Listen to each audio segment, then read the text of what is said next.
As die pad voor jou lank raak, jou voete begin moeg raak, staan vas in sy woord, sy beloftes leef altyd voort. Hy roep jou by jou naam, hy los jou nooit alleen. As jy val, staan weer op, hy is die kussing onder jou kop. Goeiedag geliefdes. Ek is opgewonde aan die begin van hierdie week om 'n week se oordeenkings met julle te deel. En hierdie week wil ons gesels oor om jou voete te vind. Dit is vind jou voete. En ons staan op hierdie maandag, begin ons by die Ou Testament, by Dawid en Jonatan. Ons almal ken die verhaal van Dawid en Jonatan wat boesemvriende was hulle was bloedbroers, hulle was verbind aan mekaar, hulle was lojaal teenoor mekaar. Maar dinge het nie so lekker gegaan in die paleis nie. En ons lees daarvan in 1 Samuel 20, hier van vers 19 af, wat is Jonatan se plan om seker te maak dat Dawid veilig is en dat Dawid wel sy voete kan vind? Dis vanaf vers 19. Op die 3de dag moet jy beslis na die plek toe kom waar jy die vorige keer op die werkdag weggekruip het. Jy moet langs die hoopklippe gaan sit. Ek sal 3 pyle aan die kant daarvan verbyskiet, asof ek na 'n teiken skiet.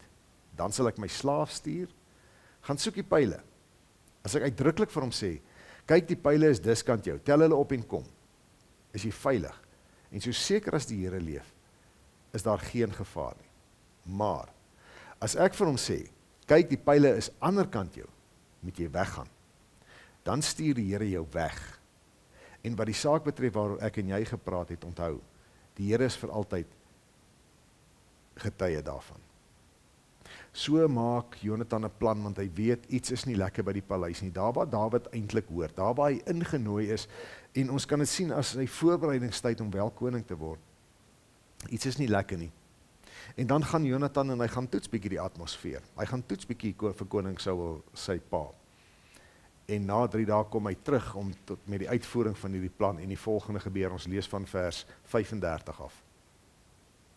In die môre het Jonatan volgens sy afspraak met Dawid uitgegaan na die veld toe.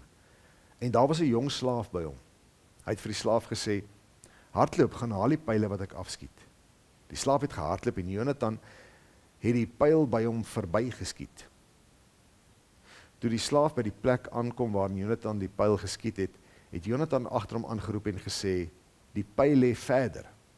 Jonatan het weer agter hom aangeroep, maak gou, vinnig, moenie tyd mors nie. So sê Jonatan vir Dawid dat hy nie kan terugkom na die paleis toe nie. So sê hy vir hom dat hy moet baie vinnig maak, dat hy letterlik moet vlug weg van die paleis af. Nou Dawid het dalk so gedink dat hy sy voete in die paleis gaan vind, want hy is die volgende gesalfde koning van Israel. En hy is op die ideale plek in die paleis om te leer hoe om koning te wees, om regtig sy voete te vind. Daar's vir hom opleiding, daar's vir hom opvoeding beskikbaar hier in die paleis. Maar dit werk nie so uit nie. Jonatan het met sy insig en sy vrees van die Here nogal vir Dawid gesê, as dit gebeur, dan is dit die Here wat jou wegstuur. En so waar stuur die Here vir Dawid weg. En Dawid moet sy voete gaan vind in die woestyn. Dawid het 'n hele klomp jare in die woestyn deurgebring. Hy moes wegkruip, hy moes vlug, hy moes hardloop deur die woestyn, hy het in spelonke gebly. Op stadiums het hy self by plekke soos die Filistyne gaan wegkruip, hulle aardsvyande. Maar wat ons moet besef is, dis daar waar Dawid sy voete wel gevind het. Nie waar hy wou wees nie. Nie waar hy gedink het sal wees nie. Nie waar hy gedink het is die beste plek om sy voete te vind nie. En so gaan dit baie keer met jou en met my gaan in hierdie lewe. Dat as ons voete vind, juis op die plek waar ons onveilig voel. Nie ek of jy weet wat vir ons voorlê in hierdie jaar nie. Maar ek en jy wil almal ons voete vind in hierdie jaar. Moenie dink dit gaan altyd wees waar jy gedink het dit gaan wees nie. Dawid moet op die vlug gaan. En dit is op hierdie vlugpad, op hierdie vlugervaring, waar hy wel sy voete gevind het, om later op die bestemde tyd, op God se tyd, wel koning te word. En Dawid was 'n wonderlike koning. Net so, gaan ek en jy nie altyd op 'n gemaklike plek wees nie. Maar as ons besef dat dit die Here se pad is vir ons, dan moet ons besef dat ons voete kan vind, al is dit op 'n vlugpad, al is dit op 'n plek wat nie lekker is nie, al is dit op 'n plek wat ons glad nie verstaan nie. Hoekom moet ons so wees, hier wees? Hoekom moet dit so met ons gaan? Ek en jy as gelowiges kan juis op die vlugpad, op die moeilike pad, ons voete vind, soos Dawid dit moes doen.